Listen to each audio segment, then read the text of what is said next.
We're getting ready to go, and we're in StockX, New York.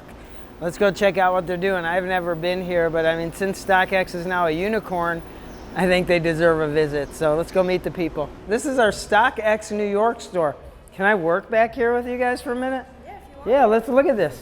StockX, this is Yasmin. Who we got here? Dustin. Bruce, nice to meet you.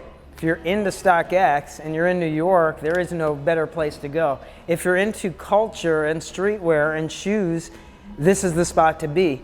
There is nowhere else around here that's better, especially with these homies here, because they know what's going on. I think we should take a spin around and check it out.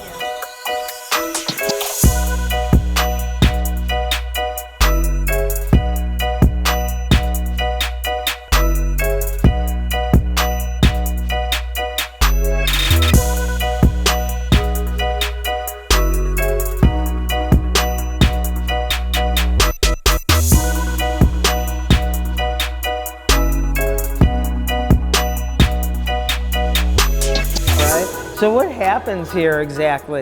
So it's a drop-off point. So if you live in this area, which a lot of our big power sellers do, they can drop off any of their sales here instead of having to like ship it, right? Yes. And then it's basically drop off, get paid. Yeah. It's like pretty much instant. So the store's been open for about 3.5 weeks now. Okay. And it's a permanent location. So this is no longer a pop-up. This is permanent. It's a pop-up for right now. Then towards the end of this year, it gets shut down to get remodeled to be open to more retail. Okay. Is Sidell here? No, he's not here. He's not here. He's always moving around. I never know. I know he is. Look at that. And she says she needs that. Who doesn't, right? Yeah. Ask Tommy. He'll give it to you. I got to tell you, Detroit versus everybody is everywhere.